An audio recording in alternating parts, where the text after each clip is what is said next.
নমস্কার বন্ধুরা, আপনি দেখছেন গেম অন বাংলা, যেখানে খেলার ইতিহাস জীবন্ত হয়ে ওঠে গল্পে গল্পে।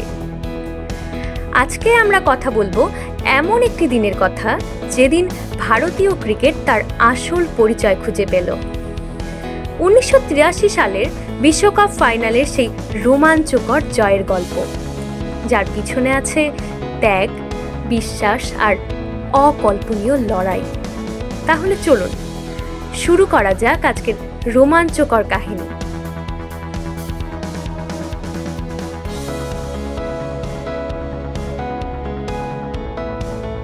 পটভূমি ভারত বনাম বাকি বিশ্ব। 1983 সালে যখন বিশ্বকাপ শুরু হয়, তখন কেউই ভাবেনি ভারতীয় দল কিছু করতে পারবে। ওডিআইতে ভারতের রেকর্ড ছিল খুবই দুর্বল। 1975 আর 1979 সালে প্রথম রাউন্ড থেকেই বিদায় নিয়েছিল ভারত। কপিল দেব একজন তরুণ অধিনায়ক। 23 বছরের কপিল দেব তখন দলের অধিনায়ক। নতুন, উদ্যমী, কিন্তু অভিজ্ঞতার অভাব ছিল। তবে তার চোখে ছিল আগুন। জিম্বাবুয়ের বিরুদ্ধে সেই ঐতিহাসিক ইনিংস। 18 জুন 1983 ভারতের বিপর্যয়। মাত্র 17 রানে 5 উইকেট পড়ে গেছে। সেখান থেকে কপিল দেব একা হাতে গড়ে দেন 175 রানের ইনিংস, যেটা সেই সময় লাইভেও দেখানো হয়নি।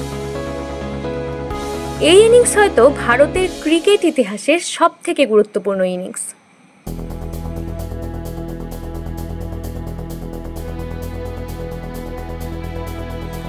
সেমিফাইনাল ভারত বনাম England.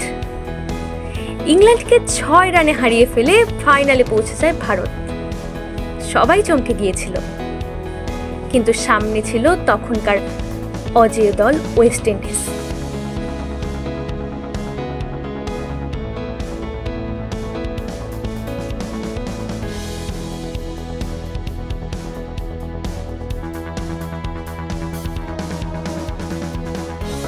Final 15 June 1983 Lord's. Bharat আগে ব্যাট করে করে 183 রান তোলে।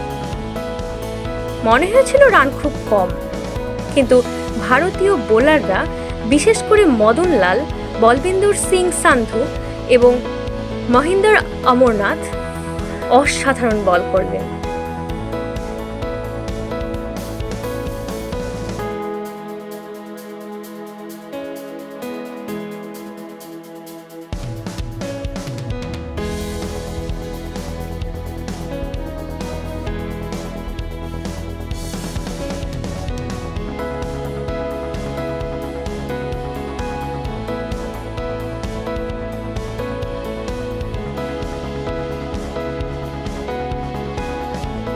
শেষ উইকেট পড়তেই ইতিহাস তৈরি হয়ে গেল। ভারতীয় ক্রিকেটে সেই জয়ের প্রভাব। কোটি কোটি ভারতীয়দের মধ্যে আত্মবিশ্বাসের সঞ্চার। ক্রিকেট হয়ে ওঠে জাতীয় আবেগ। পরবর্তীতে আসে শচীন, দ্রাবিড়, সৌরভ, ধোনিদের যুগ।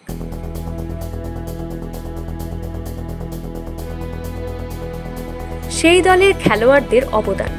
Kapil Dev captain, allrounder. কিরণ, মোরে, অমরনাথ গুরুত্বপূর্ণ performance. Ajay, Jadeja, Madanlal bowling line আপের কাণ্ডারি।